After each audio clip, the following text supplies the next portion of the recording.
انسانی جسم اس طرح تشکیل دیا گیا ہے کہ اگر اندرونی طور پر جسم کے کسی اعضاء میں کوئی خرابی ہو تو اس کا پتہ مختلف علامات سے چل جاتا ہے، جس سے انسان بروقت اپنا علاج کروا کر صحت یاب ہو سکتا ہے۔ اسی طرح جب جگر کی بیماری ہوتی ہے تو اس کی علامات پاؤں میں ظاہر ہونے لگتی ہیں۔ ماہرین کا کہنا ہے کہ اگر آپ کو پیروں، ٹخنوں اور تلووں میں سوزش محسوس ہو رہی ہے تو یہ جگر سے متعلق کئی بیماریوں کی وجہ سے ہو سکتا ہے، خاص طور پر جگر کا cancer, hepatitis C, cirrhosis, fatty liver جیسی بیماریوں کی وجہ سے ہوتا ہے۔ اس لیے اگر آپ اپنے پیروں میں سوجن دیکھ رہے ہیں تو یہ ضروری ہے کہ آپ ڈاکٹر سے رابطہ کریں۔ جگر کی بیماری کی وجہ سے پیروں کے تلووں میں درد کا سامنا کرنا پڑ سکتا ہے اور پیروں کے ساتھ ساتھ ٹانگوں میں بے حسی اور کمزوری اور اعصابی کمزوری بھی پیدا ہوتی ہے، اور یہ بیماریاں بھی جگر کی خرابی کو ظاہر کرتی ہیں۔ ان علامات کو نظر انداز نہیں کرنا چاہیے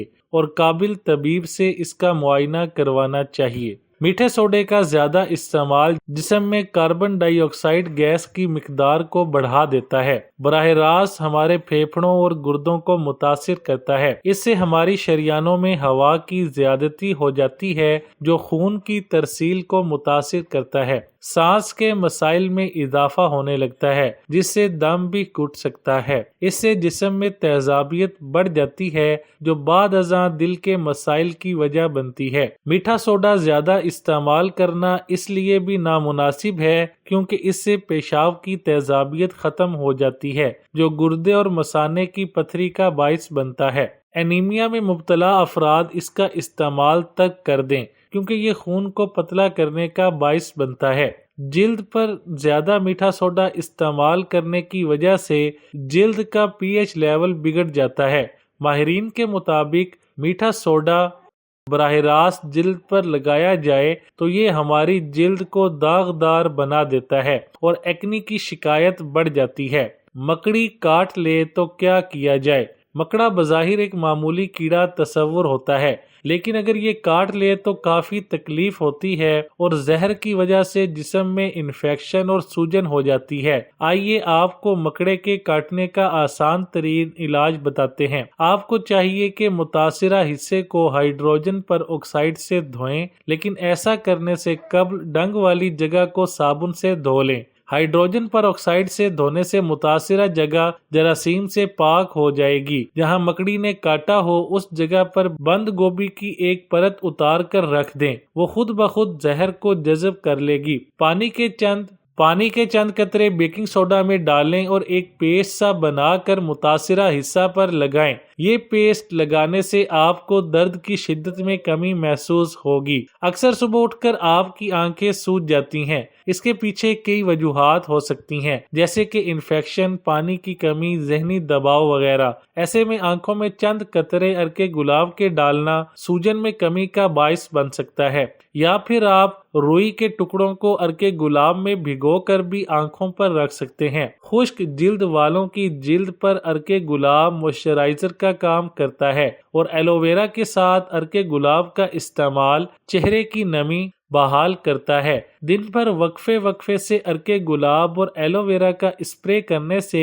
خشک جلد نرم و ملائم ہو جاتی ہے۔ لال مرچ کا زیادہ استعمال صحت کے لیے نقصان دہ سمجھا جاتا ہے، مگر آپ اس کا صحیح مقدار میں استعمال کریں تو یہ بانجھ پن جیسے مسئلے کو حل کرنے میں مددگار ہوتی ہے، کیونکہ اس میں نامیاتی تھائمن اور دیگر اجزاء موجود ہوتے ہیں جو خواتین کے تولیدی نظام میں ایسے انزائمز کو پیدا کرتے ہیں جو حمل میں مفید ہے۔ چھوٹے بچوں کے لیے مساج بہت ضروری ہے، لیکن جہاں ان کی نشو و نما میں مدد کرتا ہے وہیں ان کے نزلہ، کھانسی اور سینے کی جکڑن جیسے مسائل کو بھی حل کرتا ہے۔ ناریل یا زیتون کے تیل سے بچے کے جسم کی مالش کریں، اس سے انہیں راحت ملے گی۔ بند ناک کھولنے کے لیے ان کے گالوں اور ناک کے ارد گرد مساج کریں اور جکڑے ہوئے سینے کو ٹھیک کرنے کے لیے ان کے سینے پر تیل سے مالش کریں۔ اگر موزے اتارنے کے بعد آپ کے پیروں سے بدبو آتی ہے تو یہ ایک بیماری ہے جس کو میڈیکل ٹرم کی مطابق بروموڈوسس کا نام دیا جاتا ہے، جس کا سبب یہ ہوتا ہے کہ پیروں میں آنے والے پسینے کے سبب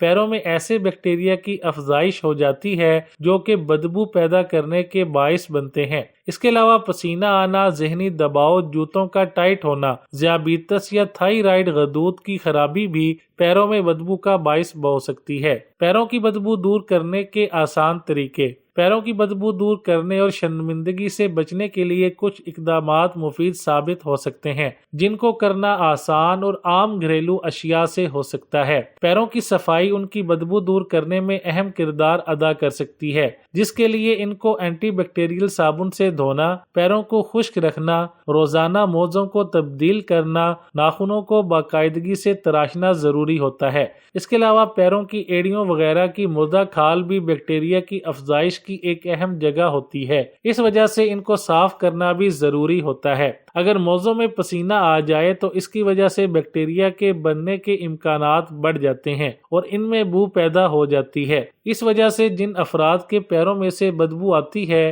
ان افراد کو روزانہ موزے تبدیل کرنے ضروری ہیں۔ آلو سے متعلق ہم سے ہمیشہ یہ کہاوت سنی ہے کہ آلو کھانے سے موٹے ہو جاتے ہیں، لیکن یہ صرف ایک کہاوت ہی ہے یا واقعی آلو کھانے سے انسان موٹا بھی ہو سکتا ہے؟ آلو سے متعلق پائی جانے والی غلط فہمی بالکل غلط ہے کہ ان میں غذائیت نہیں ہوتی، بلکہ یہ صرف موٹاپے کا سبب بنتے ہیں، اور آلو کھانا چھوڑ دینے سے یہ کہیں ثابت نہیں ہوتا کہ اب انسان پتلا دبلا اور اسمارٹ ہو جائے گا۔ البتہ اس کو چھوڑ دینے سے آپ کی غذائیت سے محروم ضرور ہو جاتے ہیں۔ فٹنس کے شوقین افراد کے ماہرین فٹنس کی جانب سے روزانہ کی بنیاد پر آلو کھانے کا مشورہ دیا جاتا ہے، جس سے یہ بات ظاہر ہوتی ہے کہ آلو ایک صحت بخش غذا ہے اور یہ کسی بھی لحاظ سے مضر صحت نہیں ہے۔ آلوؤں کو آپ آلو کی چاٹ، آلو سے بنی سلاد، آلو کی ٹکیا، بیک کیے ہوئے اور ابلے ہوئے آلوؤں کی شکل میں کھا سکتے ہیں۔ ماہرین کے مطابق آلوؤں میں ایک ایسا منفرد ایسڈ پایا جاتا ہے جو کہ دماغی صحت کو بہتر بناتا ہے، جبکہ ماہرین کا یہ بھی کہنا ہے الزائمر کے مرض میں مبتلا افراد کو آلو کا استعمال زیادہ سے زیادہ کرنا چاہیے۔ ہاتھوں کی تیسری انگلی ویسے تو لمبی ہی ہوتی ہے، لیکن اگر کسی خاتون کے ہاتھوں کی شہادت کی انگلی بیچ کی انگلی سے بہت زیادہ چھوٹی ہو تو یہ اس بات کا اشارہ ہے کہ آگے جا کے وہ جوڑوں کے درد میں مبتلا ہو سکتی ہیں۔